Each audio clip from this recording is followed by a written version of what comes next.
आप देख रहे हैं दी आइकन न्यूज। और अब तो आतंकवाद और नक्सलवाद की स्थिति ये है कि बहनों और भाइयों, कहीं पटाखा भी जोर से फट जाए ना तो पाकिस्तान सबसे पहले सफाई देता है कि मेरा हाथ नहीं है। यूपी के बहराइच में महसी स्थित रामपुरवा बाग में यूपी के मुख्यमंत्री योगी आदित्यनाथ ने पहुंचकर पार्टी प्रत्याशी डॉक्टर आनंद कुमार गौड़ के पक्ष में विशाल जनसभा को संबोधित किया। आपको बता दें, 3 दिन पूर्व बीते 7 मई को नानपारा के सादत ग्राउंड में एक चुनावी जनसभा को सीएम योगी ने संबोधित किया था। सीएम योगी की बहराइच जनपद में दूसरी जनसभा है। सीएम योगी ने जनसभा को संबोधित करते हुए आज से 10 साल पहले के भारत की स्थिति का बखान किया और विपक्ष पर जमकर बरसे। आज से 10 वर्ष पहले भारत की स्थिति क्या थी? दुनिया में सम्मान नहीं बचा था, सीमाएं सुरक्षित नहीं थी, आतंकवाद और नक्सलवाद सिर चढ़ करके बोलता था, विकास के कार्यों में भ्रष्टाचार था और भ्रष्टाचार इस कदर तक था कि विकास का कोई भी कार्य प्रारंभ नहीं हो पाता था। गरीब कल्याणकारी योजनाओं पर डकैती पड़ती थी, गरीब भूख से मरता था, किसान आत्महत्या करता था, नौजवान पलायन करता था, बेटी और व्यापारी दोनों सुरक्षित नहीं थी। यह कांग्रेस और समाजवादी पार्टी के चेहरे को दिखाता है कि उनके समय में जो अराजकता थी, दंगे होते थे, गुंडागर्दी होती थी, कर्फ्यू लगता था, राम जन्मभूमि पर आतंकी हमला होता है, संकट मोचन मंदिर पर आतंकी हमला होता है, लखनऊ, वाराणसी और अयोध्या की कचहरियों पर हमला होता है, सीआरपीएफ कैंप पर हमला होता है। बहनों और भाइयों, पिछले 10 वर्ष में आपने देखा होगा, दुनिया में सम्मान बढ़ा, सीमाएं सुरक्षित हुई हैं, आतंकवाद और नक्सलवाद पूरी तरह समाप्त हुआ है। और अब तो आतंकवाद और नक्सलवाद की स्थिति यह है कि बहनों और भाइयों, कहीं पटाखा भी जोर से फट जाए ना तो पाकिस्तान सबसे पहले सफाई देता है कि मेरा हाथ नहीं है। उसको ये भय है कि अगर समय रहते सफाई नहीं दिया तो कहीं एयर स्ट्राइक और सर्जिकल स्ट्राइक ना हो जाए और फिर उसको लेने के देने ना पड़ जाए। बहनों और भाइयों, ये वही लोग हैं जो महाराज सुहेलदेव का भी अपमान करते हैं, महाराणा प्रताप का भी अपमान करते हैं, बाबा साहब भीमराव अंबेडकर का भी अपमान करते हैं और अयोध्या में राम मंदिर के लिए कहते हैं कि तो बेकार का काम हुआ।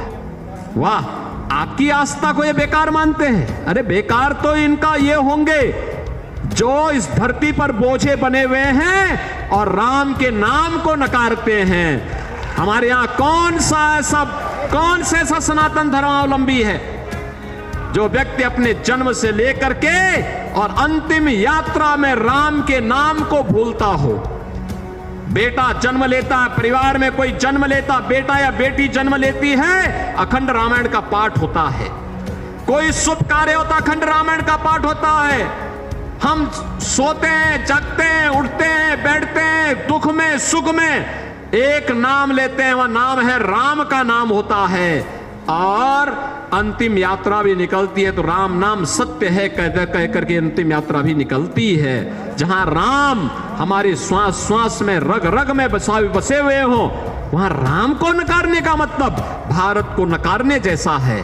और ये भारत को नकारने वाले लोग भारत के हितैषी नहीं हो सकते। बहनों और भाइयों, ये वही धरती है जिसने भगवान सोमनाथ के गुनाहगार को, सालार मसूद को मौत के घाट उतार करके उसकी कब्र इसी बहराइच में गाड़ने का काम किया था। ये महाराज सुहेलदेव की वही भूमि है। और हमने, भारतीय जनता पार्टी की सरकार ने महाराज सुहेलदेव का भव्य विजय स्मारक आपके इसी बहराइच में बनाया है।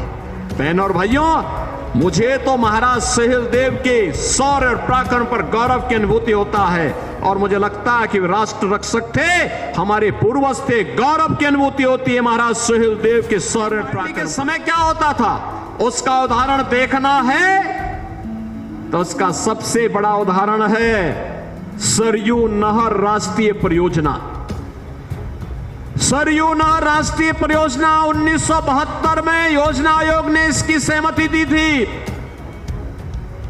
6 वर्ष फिर बस्ते में पड़ी रही। 78 में जनता पार्टी की सरकार के समय कार्य प्रारंभ हुआ और बहनों और भाइयों 41 साल हो गए, 43 साल हो गए, कार्य पूरा नहीं हो पाया। 2017 में जब हमारी सरकार आई, उत्तर प्रदेश सरकार ने प्रधानमंत्री मोदी जी का सहयोग लिया, प्रधानमंत्री कृषि सिंचाई योजना का उपयोग किया और सरयू नहर राष्ट्रीय परियोजना को पूरा किया। आज मैं देखता हूं कि बहराइच, श्रावस्ती, बलरामपुर, गोंडा, सिद्धार्थनगर, महाराजगंज, संत कबीर नगर, बस्ती, गोरखपुर में 14 लाख हेक्टेयर भूमि को सरयू जी का पानी, शुद्ध पानी मिल रहा है, सिंचाई के लिए मिल रहा है। किसान बहनों और भाइयों,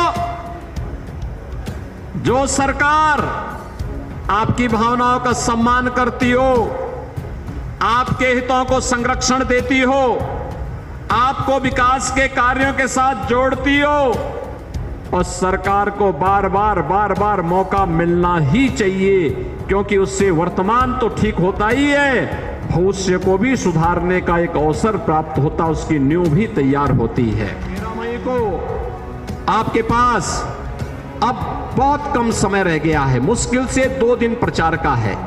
इन 2 दिन प्रचार के लिए आप अपना समय देंगे, पूरा समय देंगे, घर घर जाएंगे, आनंद कुमार गौड़ के लिए कमल चुनाव चिन्ह पर मतदान के लिए लोगों से अपील करेंगे और चुनाव के दिन पहले मतदान, फिर जलपान के संकल्प के साथ जुड़ेंगे। सभी लोग जुड़ेंगे तो फिर मेरे साथ बोलेंगे।